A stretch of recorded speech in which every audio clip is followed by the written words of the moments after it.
오늘 주시는 하나님의 말씀은 신약성경 야고보서 1장 1절 한 절 말씀입니다. 신약성경 야고보서 1장 1절 한 절 말씀을 함께 찾아서 봉독하겠습니다. 시작.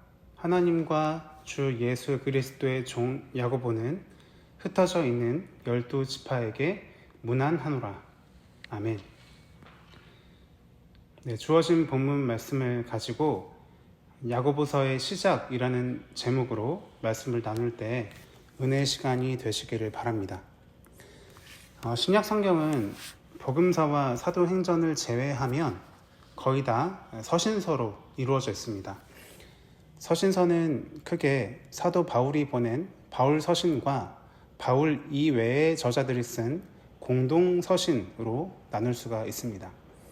바울이 쓴 편지와 바울이 쓰지 않은 저자의 편지를 구분할 수 있는 가장 편안한 방법은 그 편지의 이름을 보는 것입니다. 바울이 쓴 편지는 다 저자가 아닌 수신자를 그 편지의 제목으로 하고 있습니다.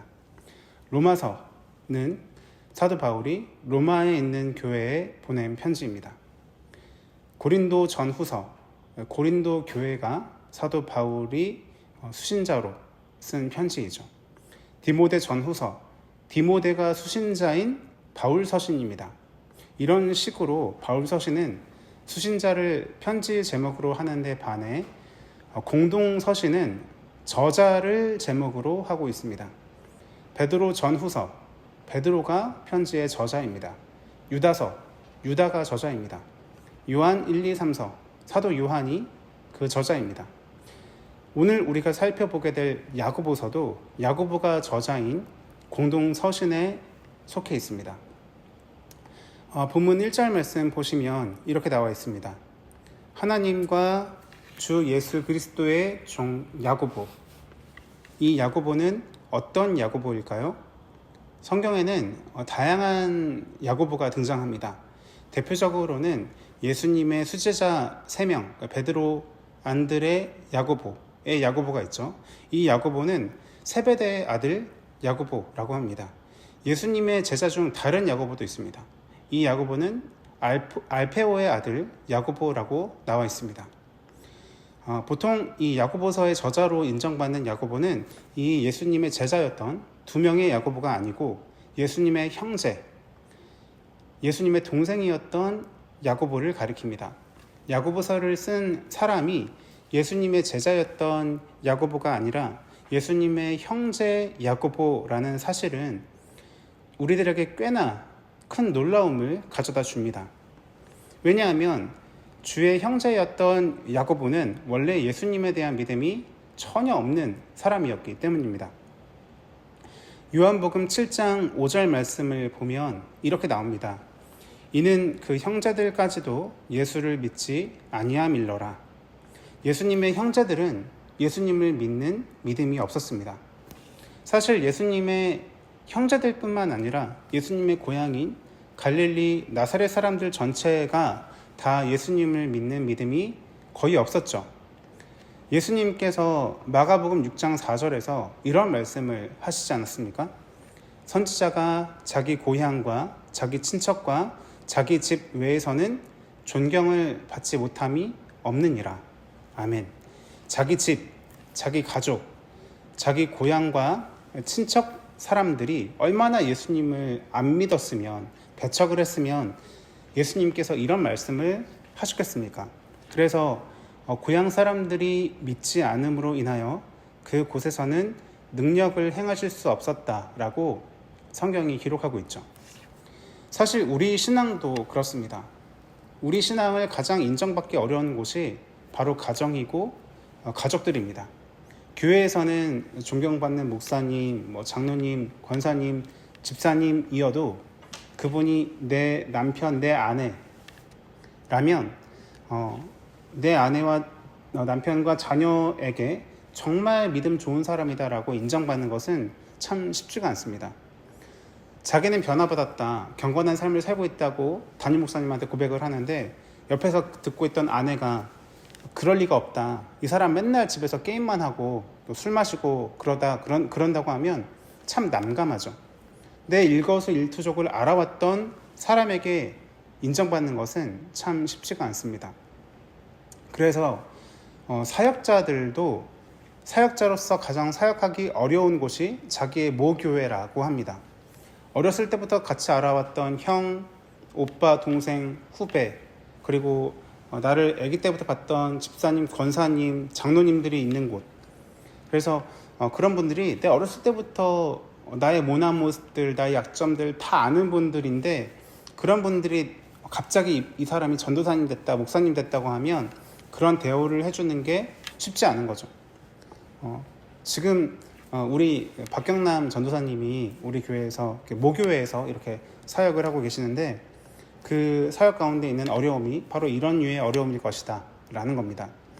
인간은 인간적인 연약함 때문에 이런 어려움을 겪게 된다고는 하지만, 예수님께서는 흠과 점이 전혀 없는 그런 삶을 사셨음에도 불구하고 그분이 하나님의 아들이다라고 믿는 믿음이 이 예수님의 주변 가족들과 고향 친척들 사람들에게 얼마나 어려운 일이었겠는가, 우리는 짐작하고도 남음이 있습니다.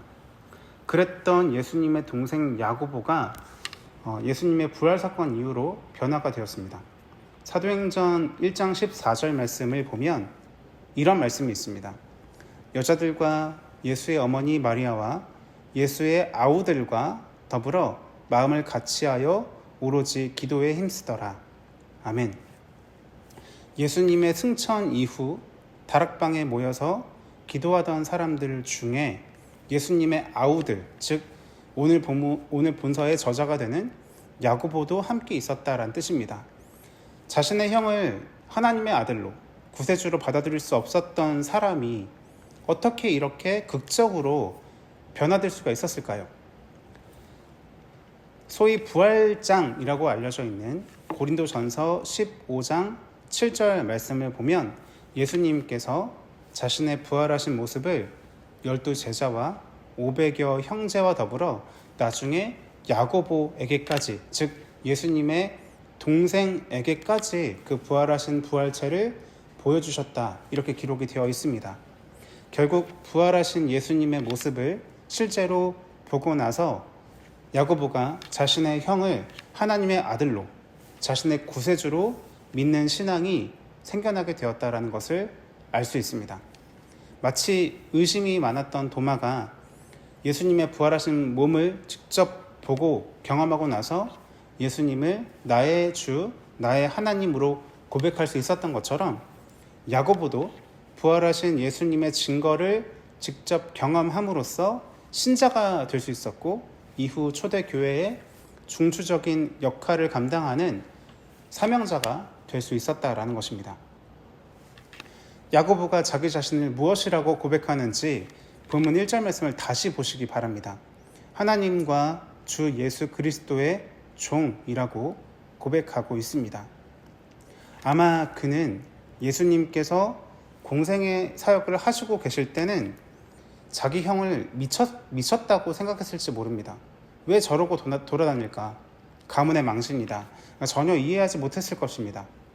그랬던 그가 이제는 하나님과 예수 그리스도의 종이라고 스스로에 대해서 고백하는 것이죠. 종이라는 것은 노예를 의미합니다.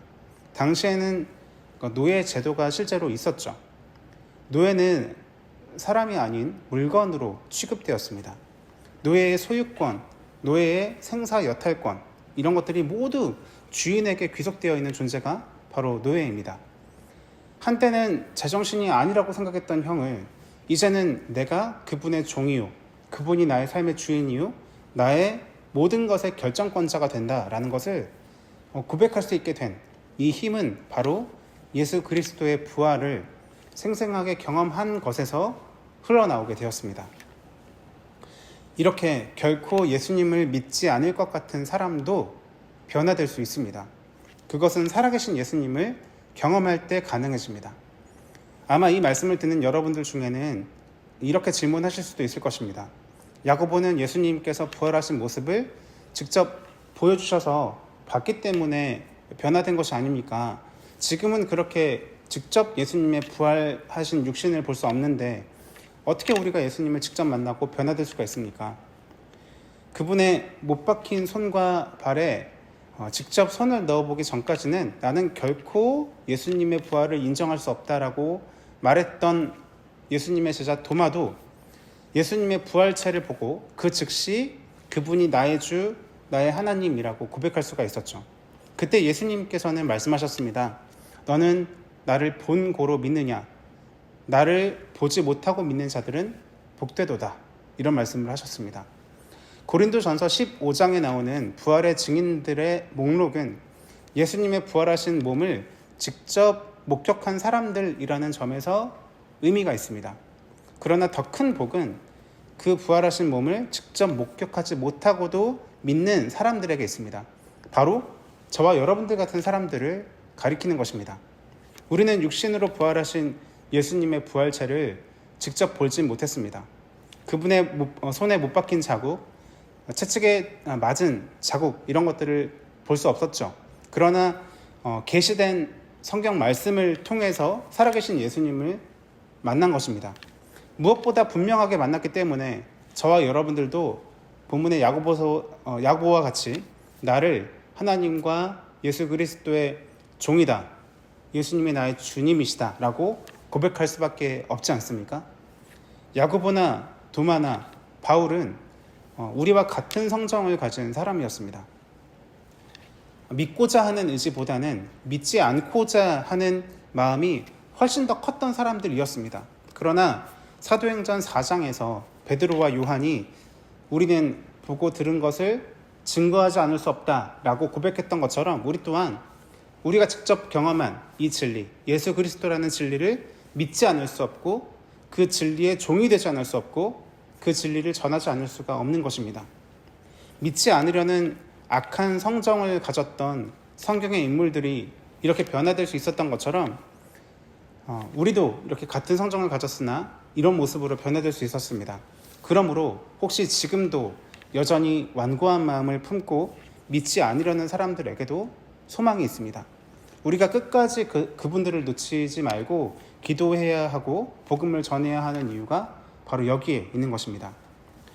야고보는 이 편지를 흩어져 있는 12지파에게 문안하면서 쓰고 있습니다. 흩어져 있는 12지파는 물론 기본적으로는 이스라엘의 12지파를 가리키는 것이지만 당시 로마에 박해를 받아서 흩어져 있었던 그리스도인 공동체 전체를 가리키는 표현이 바로 흩어진 12지파라는 것입니다. 야고보는 당시 극심한 박해로 인해서 시련을 당하고 소망이 끊어져 있는 그런 그리스도인들을 향해서 말씀으로 그들을 위로하고 또한 그들이 바른 신앙 안에 거할 수 있도록 격려하기 위해서 문안하면서 이 편지를 쓰고 있습니다. 참된 신앙은 이처럼 개인적으로 신앙생활하는 것이 아니라 공동체 안에 거하는 것입니다. 예수님께서 믿는 자들을 교회로 모으셨고 그리스도를 머리로 하는 그 몸에 각 지체로서 하나 되게 하셨기 때문에 신앙은 절대 혼자서 개인적으로는 할 수 없는 것이죠. 그래서 참된 신앙은 반드시 공동체를 지향하고 하나님 나라를 지향합니다. 지금처럼 무선으로 원거리 통신이 언제 어디서나 가능한 그런 시대가 아니었다는 점을 우리가 생각해 볼 필요가 있습니다. 각자가 박해를 피해서 몸을 숨겨 어디에 서로가 있는지조차 확신할 수 없는 상황에서 야고보는 그 공동체에 흩어져 있는 사람들을 위해서 이 편지를 쓰고 있다는 것이죠. 어디에서 무엇을 하든지 간에 각자가 처한 현실 속에서 말씀으로 이겨내며 진실한 신자로서 승리할 수 있도록 마지막에는 이 박해가 끝난 날에 우리 그리스도인들이 공동체로 모여서 기쁨으로 함께할 날을 소망하면서 이 편지를 쓰고 있는 것입니다. 우리에게는 과연 이 야고보와 같이 공동체를 향한 소망, 진실한 신앙으로 공동체를 지향하며 하나 되고자 하는 그런 마음이 있습니까?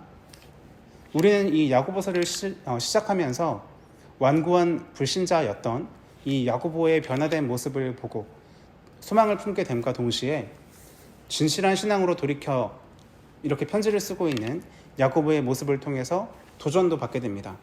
우리 또한 살아계신 예수님을 경험함으로써 완고한 불신앙을 버리고 진실한 신자로 변화될 수 있습니다. 우리 모두가 그렇게 되어지길 소망합니다. 아울러 진실한 신앙은 항상 공동체를 지향하고 서로의 안위를 묻고 말씀과 기도로 서로의 믿음을 격려하는 모습이어야 한다는 것도 기억할 수 있었으면 좋겠습니다. 우리가 가락성산교회로 모일 때 이 공동체는 숫자적으로는 그렇게 큰 공동체가 아닐지도 모릅니다. 그러나 그 어느 교회보다 진실한 신앙의 모습을 갖추어서 하나님 앞에 서는 공동체가 되기를, 우리 가락성산에 속한 각 지체들을 향해서 우리가 공동체를 지향하는 마음으로 서로의 안위를 묻고 서로가 말씀과 기도로 온전한 신앙을 가지고 설 수 있도록 세워가는, 그렇게 진실한 공동체로 자라가기를 힘쓰는 우리 가락성산교회에 속한 저와 여러분들이 되시기를 예수님의 이름으로 간절히 축원드립니다. 함께 기도하겠습니다. 살아 역사하시는 하나님 아버지, 감사와 찬양을 올려드립니다. 한 주간의 중간 이렇게 온라인으로나마 하나님 앞에 수요 예배로 가족과 함께 예배드릴 수 있도록 인도하여 주심을 감사드립니다. 저들의 예배가 영과 진리로 드리는 참된 예배가 될 수 있도록 은혜를 베풀어 주시옵소서.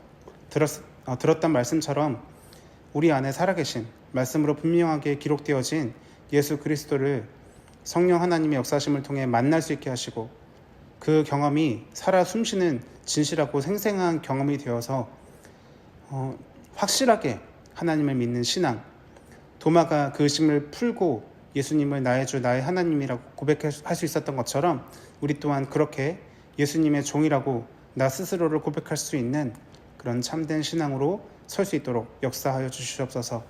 또한 우리가 공동체에 속한 신앙인이라는 것을 기억하게 하시고, 우리 가락성산에 속한 공동체를 지향하며 믿음으로 함께 자라갈 수 있는 그런 공동체가 될 수 있도록 역사하여 주시옵소서. 하나님 아버지, 날씨가 추워져 가는 가운데 우리 몸이 약하신 성도들을 지켜 보호하여 주시고, 또한 경제적으로도 환경적으로도 어려운 시대를 살아가고 있는 모든 성도들이 하나님의 돌보심으로 인하여서 이 상황을 넉넉히 이기고 하나님을 향한 믿음으로 승리할 수 있도록 역사하여 주시옵소서. 우리 교회가 감당해야 할 많은 사명들을 주 앞에 고백하고, 또 서로가 각자 맡은 짐을 나누어지며 함께 하나님 안에서 기쁨으로 동역할 수 있는 그런 공동체가 될 수 있도록 은혜를 베풀어 주시옵소서. 담임 목사님께 성령의 충만함을 허락하여 주시고, 그 목양 아래서 한 마음으로 하나 되어서 한 소망으로 함께 빛과 소금 역할을 감당하며 하나님 나라를 세워가는, 하나님 나라의 기쁨을 누리는 우리 가락성산 공동체가 되게 하여 주시옵소서. 이 모든 말씀 우리 주 예수님의 이름으로 간절히 기도드립니다. 아멘.